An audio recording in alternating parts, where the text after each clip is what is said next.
അനുഭവിക്കുന്നത് ഇതിൻ്റെ വേദനയും വിഷമവും ഗുണങ്ങളും ഒക്കെ നിങ്ങൾ തന്നെ ഓർക്കുക. ഇപ്പോൾ കശുവണ്ടി എന്ന് പറഞ്ഞാൽ ഒരു കാലത്ത് കേരളത്തിൽ കൊല്ലം എന്ന് പറഞ്ഞാൽ കശുവണ്ടിയുമായി ബന്ധപ്പെട്ടാണ്. കൊല്ലത്തിൻ്റെ ഏറ്റവും വലിയ വരുമാന മാർഗവും കൊല്ലത്തിൻ്റെ ഒരു അന്തസ്സും കേരളത്തിൻ്റെ ഒരു അന്തസ്സായിരുന്നു കശുവണ്ടി. ആ കശുവണ്ടി മേഖല എങ്ങനെ തകർന്നു എന്നുള്ളത് നമ്മളൊന്ന് പരിശോധിക്കേണ്ടതാണ്. കാരണം തകർത്തതായിരുന്നാണ് നമ്മൾ നോക്കേണ്ടത്. തകരില്ല ഒരു വ്യവസായം. ഇത് തകർക്കുന്നവരുണ്ട്. അതായത് തൊഴിലാളികളെയും മുതലാളികളെയും എപ്പോഴും കൂട്ടിയടിപ്പിച്ചിട്ട് ഇതിനിടയ്ക്ക് നിന്ന് ഗുണഭോക്താക്കളുണ്ടാവും. അതിൽ രാഷ്ട്രീയക്കാർ, ഞാനും രാഷ്ട്രീയക്കാരനാണ്. രാഷ്ട്രീയ വിഭാഗത്തിൽ നിന്ന് ചില തെറ്റായ ആൾക്കാർ വരും. ഇപ്പം നിങ്ങളൊന്ന് ആലോചിച്ച് നോക്കി, ഇത്ര നാൾ പലർക്കും നിങ്ങൾ വോട്ട് ചെയ്തു. അതിൽ പലരും MP ആവുന്നുണ്ട്. ഇവിടെ MLA മാരുണ്ട്.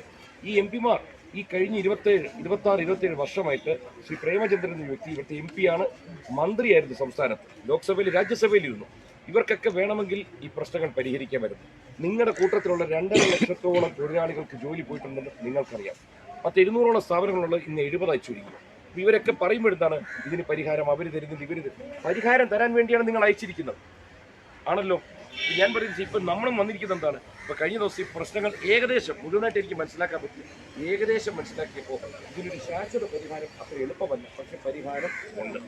അപ്പോൾ പ്രധാനമന്ത്രി അദ്ദേഹം വന്നപ്പോൾ ഞാൻ എന്ത് ചെയ്തു, ഒരു നിവേദനത്തിൽ ഇവിടെ നിന്ന് പഠിച്ച കാഷ്യൂവിൻ്റെ ആൾക്കാരുമായിട്ട് എല്ലാ യൂണിയൻ്റെ ആൾക്കാരും ചോദിച്ചപ്പോൾ ഒരു സ്ഥായിയായ ഒരു പ്രശ്നപരിഹാരം എന്ന് വെച്ചാൽ ഒരു സെൻട്രൽ കാഷ്യൂ ബോർഡ് ഉണ്ടാക്കി ഇതിനകത്ത് തൊഴിലാളികളുടെയും മുതലാളിയുടെയും പാർട്ടിയുടെയും പ്രതിനിധികൾ ഉൾപ്പെടുത്തുക. നിങ്ങളുടെ ശബ്ദം നിങ്ങൾ തന്നെ അവിടെ പോയി സംസാരിക്കണം, എന്നാലേ പ്രശ്നത്തിന് പരിഹാരമാവും. അതുകൊണ്ട് പ്രധാനമന്ത്രി മോഡിജി വന്നപ്പോൾ കഴിഞ്ഞ ദിവസം ആ നിവേദനം ഞാൻ കൊടുത്തിരിക്കുന്നു. ഈ ഇലക്ഷൻ നടക്കുന്നുണ്ട്, ഉടൻ തീരുമാനമാവില്ല. ഇലക്ഷൻ കഴിഞ്ഞ് ഭരണകൂടം വന്നതിന് ശേഷം ഇത് ആദ്യ ചർച്ചയിൽ തന്നെ ഉൾപ്പെടുത്തും. ഇതിനൊരു പരിഹാരമുണ്ടാവും. അത് നിങ്ങൾ വിശ്വസിക്കുക. ഒന്ന്, ഇതുവരെ കൊടുത്തവർ നിങ്ങൾക്ക് എന്ത് തന്നു നിങ്ങൾ വീണ്ടും ആലോചിക്കുക. അതായത് ഇവരുടെ എല്ലാം കുടുംബങ്ങൾ നന്നായി, ഇവരുടെ എല്ലാം മക്കൾക്ക് തൊഴിൽ കിട്ടുന്നു. നമ്മുടെ മക്കൾക്ക് ജോലി നോക്കും മാത്രം പിൻവാതിൽ നിയമനങ്ങൾ ഇല്ലാതാവുന്നു. ഇത് നിങ്ങളൊന്ന് ചിന്തിക്കുക. അതായത് ശീലത്തിൻ്റെ പ്രശ്നമുണ്ട്. അതായത് നമ്മളൊക്കെ ചില ശീലങ്ങൾക്ക് അടിമയാണ്. സിഗരറ്റ് വലിക്കുന്ന ശ്രദ്ധിച്ചു. നിങ്ങളുടെ ഭർത്താക്കന്മാർ ചില സിഗരറ്റ് വലിക്കരുത് പറഞ്ഞാലും വലിച്ചുകൊണ്ടിരിക്കും. എന്താണത്? ശീലത്തിൻ്റെ ഭാഗമാണ്. അവസാനം എന്താ കേൾക്കുന്നത്? ക്യാൻസർ ബാധിച്ചു. നിരന്തരം ഒരു തെറ്റ് ചെയ്തുകൊണ്ടിരിക്കും, അത് വരും. അപ്പോൾ ക്യാൻസർ ബാധിച്ചു കഴിഞ്ഞാൽ മാറത്തുള്ളൂ. ഇന്ന് കൊല്ലം കഴിഞ്ഞ കുറേ കാലങ്ങളായി 1-2 പേർക്ക് മാത്രം വോട്ട് കുത്തിക്കൊണ്ടിരിക്കുകയാണ്. അതൊരു ശീലമായി. ഇനി ആ ശീലം മാറ്റണം. ഇല്ലെങ്കിൽ ക്യാൻസറാണ് നമ്മുടെ അടുത്ത മുന്നിൽ നിൽക്കുന്നത്. നിങ്ങൾ ആലോചിക്കുക, നിങ്ങളുടെ വരും തലമുറയ്ക്ക് നല്ലൊരു ഭാവി വേണമെന്നുണ്ടെങ്കിൽ ഇപ്പം നിങ്ങളുടെ അകത്ത് പല രാഷ്ട്രീയക്കാർ കാണും, പല ജാതി മതസ്ഥർ കാണും. നരേന്ദ്രമോദിയുടെ പദ്ധതികളുടെ ഗുണഭോക്താക്കളല്ലാത്തവർ ഈ കൂട്ടത്തിൽ അധികം പേര് കാണത്തില്ല. നിങ്ങൾക്ക് തന്നെ അറിയാം. ഇപ്പൊ ജൽജീവൻ മിഷൻ എന്ന് പറഞ്ഞ് ശുദ്ധവെള്ളം തന്നാൽ ഈ വെള്ളം ഇത് ഹിന്ദുവിന് മാത്രമേ കിട്ടൂ, അല്ലെങ്കിൽ BJP-ക്കാർക്ക് കിട്ടൂ, അല്ലെങ്കിൽ കമ്മ്യൂണിസ്റ്റുകാർക്കേ കിട്ടൂ. അങ്ങനെയില്ല. RSP-കാരന് ഉപയോഗിക്കാം, കോൺഗ്രസ്സുകാരന് ഉപയോഗിക്കാം, എല്ലാവർക്കും ഉപയോഗിക്കാം. അതുകൊണ്ടാണ് നരേന്ദ്രമോദി പറയുന്നത് സബ്കാ സാത്ത്, സബ്കാ വികാസ്, സബ്കാ വിശ്വാസ്, സബ്കാ പ്രയാസ്. എല്ലാവരെയും ഉൾപ്പെടുത്തിക്കൊണ്ടേ കാര്യം നടക്കത്തുള്ളൂ. അപ്പൊ നമ്മൾ മനസ്സിലാക്കേണ്ടത്, പലപ്പോഴും BJP-ക്കാരെന്ന് പറയുമ്പോൾ CA കൊണ്ടിരുന്നുണ്ട്. CA വന്നാൽ ഇവിടുത്തെ മുസ്ലിം ക്രിസ്ത്യൻ ആൾക്കാർ ഹിന്ദി വിടണം. തെറ്റായ ധാരണ. CA-ക്കകത്ത് ഇന്ത്യൻ പൗരനുമായി യാതൊരു ബന്ധവുമില്ല. മറ്റ് രാജ്യങ്ങളിൽ പീഡനം അനുഭവിക്കുന്ന ഇന്ത്യയിലേക്ക് കിടക്കുന്ന പൗരത്വവുമായി ബന്ധപ്പെട്ട് മാത്രമേ CA. അപ്പൊ എന്ത് പറ്റുന്നു? മുസ്ലിം സമുദായത്തിലുള്ളവരെ പേടിപ്പിക്കുക, ക്രിസ്ത്യൻ സമുദായത്തിലുള്ളവരെ പേടിപ്പിക്കുക. ഒരു കാര്യം മനസ്സിലാക്കണം, ഇതെല്ലാം ഭയപ്പെടുത്തൽ മാത്രമാണ്. പക്ഷെ ഇന്ന് എല്ലാ വിഭാഗത്തിലുള്ള ആൾക്കാരെങ്കിലും മൊബൈൽ ഫോൺ, അതായത് ഡിജിറ്റൽ വിപ്ലവം നടന്നു.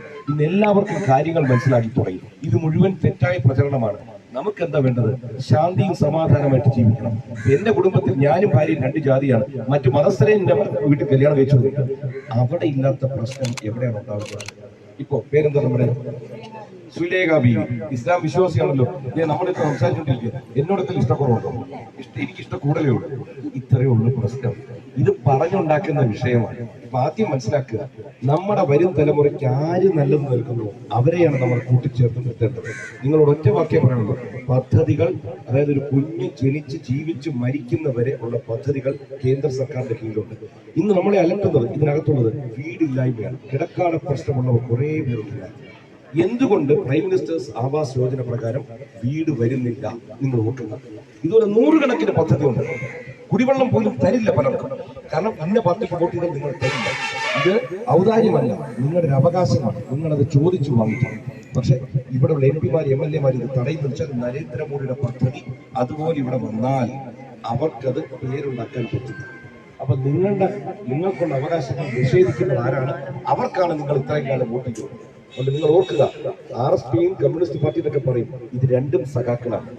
സഖാവ് പ്രേമേന്ദ്രൻ സായൊന്ന് മാറ്റി UDF-നോട് വന്നിട്ട് ഇപ്പോഴും സഖാവ് തന്നെയാണ്. കാരണം RSP എന്ന് പറയുന്നത് വെസ്റ്റ് ബംഗാളിൽ പോയി കഴിഞ്ഞാൽ അവിടുത്തെ കമ്മ്യൂണിസ്റ്റ് പാർട്ടിയുടെ കൂടെയുള്ള ഒരു പാർട്ടിയാണ്. അതുകൊണ്ട് നിങ്ങൾ ഓർക്കുക, നിങ്ങൾക്ക് നല്ലത് തരാൻ നരേന്ദ്രമോദിക്ക് സാധിക്കും. അത് വേണോ വേണ്ടോ നിങ്ങളാണ് തീരുമാനിക്കുന്നത്. ഏത് പാർട്ടിയിൽ നിങ്ങൾ വിശ്വസിച്ചു, പാർട്ടി ഒന്നും മാറണമെന്ന് പറയില്ല. ലോക്സഭ തെരഞ്ഞെടുപ്പ് എന്ന് പറഞ്ഞാൽ ഭാരതത്തിന്റെ ഭാവി തീരുമാനിക്കുന്നതാണ്. കേരളത്തിന് മാത്രമല്ല, ഭാരതത്തിന്റെ. നമ്മളെല്ലാവരും ഭാരതത്തിലെ പൗരന്മാരാണ്. നിങ്ങളുടെ കുഞ്ഞുങ്ങൾക്ക് നല്ല ഭാവി വേണമെന്നുണ്ടെങ്കിൽ കണ്ണടച്ച് നിങ്ങൾ വോട്ട് ചെയ്തു. ഞാൻ നിങ്ങളുടെ കൂടെ ഉണ്ടാവും. മോഡിജിയുടെ ഗ്യാരണ്ടി, കൃഷ്ണകുമാർ കൂടെ ഉണ്ടാവും. താമര ചിഹ്നത്തിൽ വോട്ട് ചെയ്യണമെന്ന് വിനീതമായി ഞാൻ അഭ്യർത്ഥിച്ചിട്ടുണ്ട്. നിങ്ങൾ എന്റെ വാക്കുകൾ അവസാനിപ്പിക്കുന്നു. നിങ്ങൾക്ക് നിങ്ങളുടെ കുഞ്ഞുങ്ങൾക്ക് നല്ല ഭാവി ഉണ്ടാവും. നന്ദി, നമസ്തേ.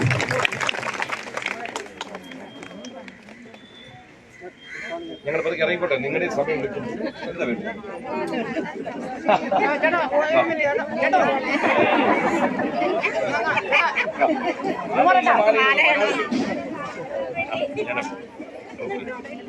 ഈ മൈക്ക് ആരെങ്കിലും നിർത്തേക്കാൻ കണ്ടില്ല. നമസ്തേ.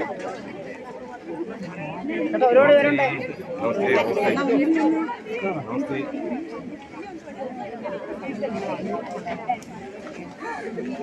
ആരെങ്കിലും ഉണ്ടോ?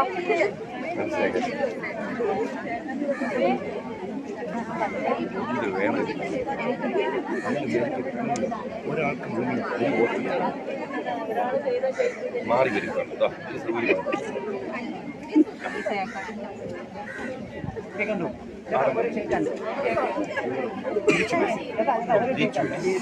കേട്ടോ, വിശ്വസിക്കുക.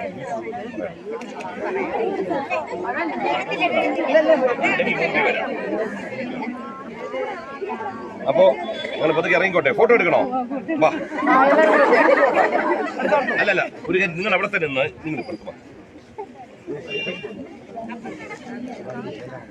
ഞങ്ങളെ ഇങ്ങോട്ട് ഇരിക്കാം. അപ്പൊ ഇവിടെ അല്ല, ആദ്യം ഇവിടെ നിൽക്കും. ഇത്രയും പേരുടെ ഒരുമിച്ച് എടുക്കാമല്ലോ ഇവിടെ നിന്ന്. സോറി,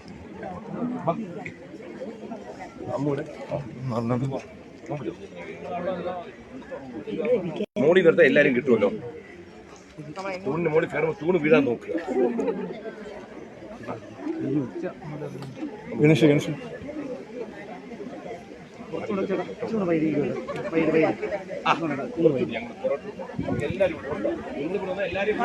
കുറച്ച് പേര് അങ്ങോട്ട് പോവാമോ? നീങ്ങാവോ? എല്ലാരും കൂടി കിട്ടാറുണ്ട്.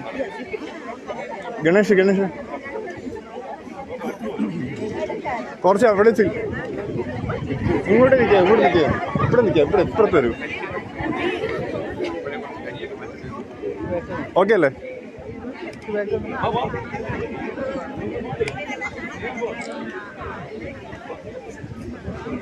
സാപ്പൊന്ന് മാറ്റാവോ?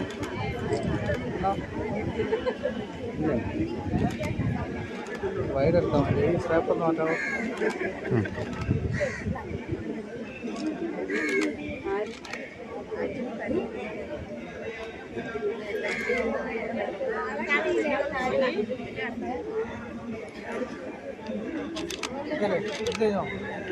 ഞാൻ എടുത്തു. Okay, thank you.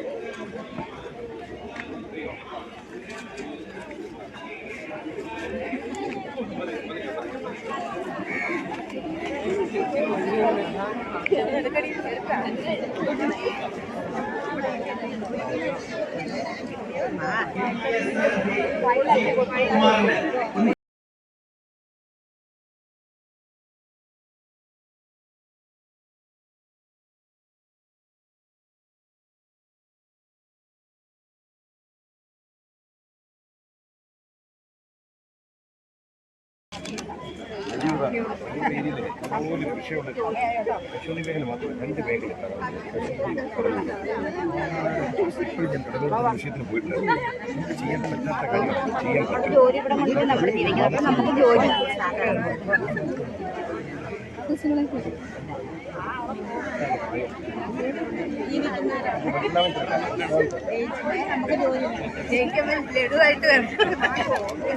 ലഡുവായിട്ട് വരും.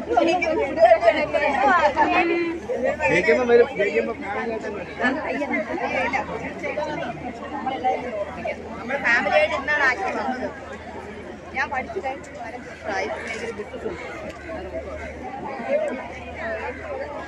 അതെ അതെ അതെ ഇവിടെ പഠിക്കാം, ഇത് പഠിക്കാം. ഞാനല്ല ചേച്ചി സീരിയൽ ഓക്കെ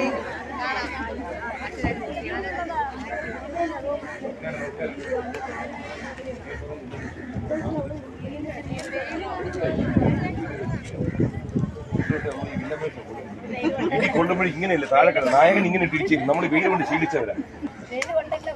അതെ,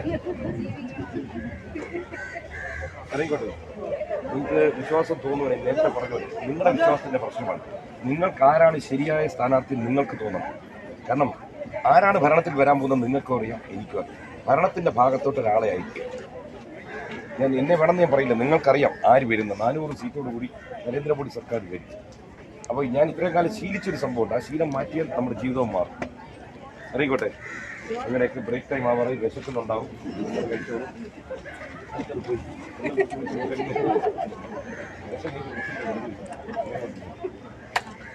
പൊട്ടിക്കോ.